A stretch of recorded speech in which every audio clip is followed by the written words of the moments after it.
Family thinks 11-year-old daughter is brain dead until she wakes up 4 years later and shocks everyone. A child becoming deathly ill is a parent's worst nightmare. Parents pray that their children will remain healthy through childhood and hopefully outlive their parents. Sadly, this is not always the case. Victoria Arlen's ordeal is heartbreaking. This is the story of the family who thought their 11-year-old daughter was brain dead, but 4 years later she woke up and her first words shocked everyone. Victoria is a triplet with 2 brothers. When she was young, she loved to dance. She was also very athletic and excellent at sports. Overall, she was very happy and energetic. Sadly, though, when Victoria was 11 years old, her entire life changed. In 2006, when she was 11, she developed flu symptoms. Not long after the symptoms started, she began fainting and then was diagnosed with pneumonia. About 2 weeks later, she couldn't feel her legs, and her doctors told her parents that she was paralyzed from the waist down. Little by little, her body began shutting down. Within days of the beginning of her symptoms, the doctors discovered that she had a severe inflammation of her spinal cord and her brain. While her family stood by her bedside, they were forced to watch while she lost the ability to eat because she couldn't swallow properly. They also watched her lose the ability to talk because she couldn't find the right words. Finally, she lost the ability to move on her own at all. It wasn't long before this poor little girl slipped into a coma.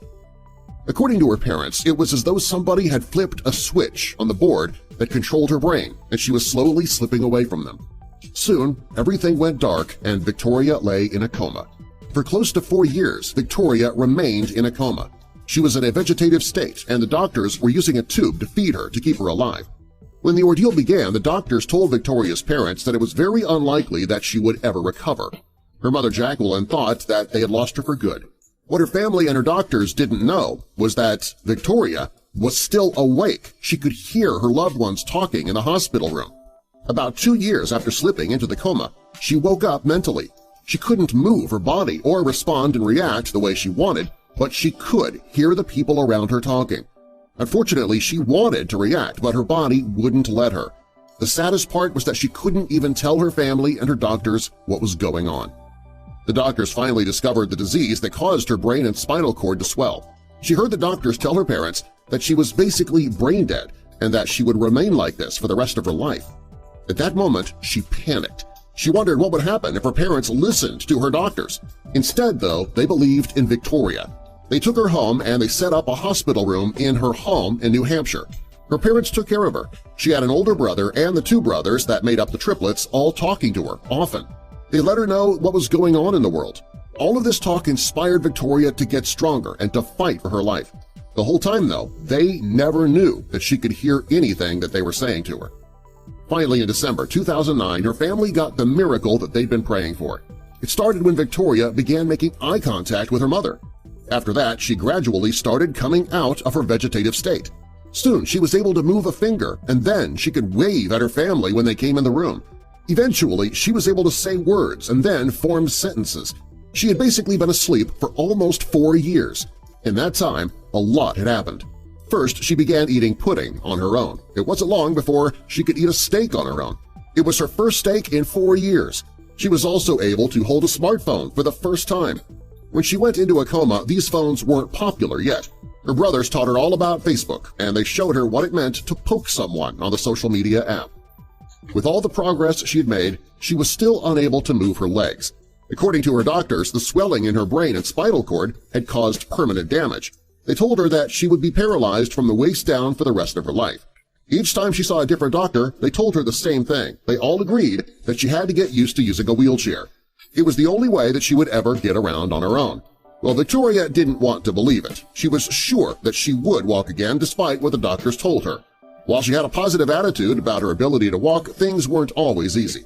When she returned to school, she began high school, and some of the kids bullied her for being in a wheelchair. At first, she couldn't wait to go back to school, but after the first day and the kids made fun of her, she never wanted to go back. After the first day, she came home in tears. Her parents made a promise to do everything they could to help her gain the confidence that she needed to go back to school. Victoria had always loved to swim. She thought she would never be able to ever again, but her brothers threw her into the family pool. She was scared, but she swam. Soon she was competing. In 2012, when she was 17 years old, she competed in the Paralympic Olympic Games. She won a gold medal and 2 silver medals. She even set a world record for the 100-meter freestyle. After the Games, everyone knew who she was, and she was invited to be a guest lecturer, and people began to recognize her when she was out. She was also photographed for television and magazines. Her only problem was that she still couldn't walk. In 2013, she moved to San Diego to participate in the Project Walk program. It was a program to help paralyzed people walk again. She realized the project could help, but she didn't want to be on opposite coasts from her father and her brother. Her parents decided to open a franchise on the East Coast so that she could one day walk again while living close to home.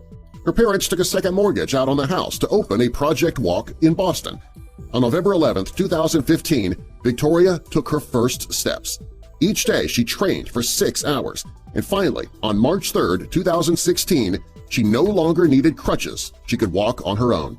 She still wears leg braces, and walking can be a struggle. However, she did what she said she would. She proved her doctors wrong.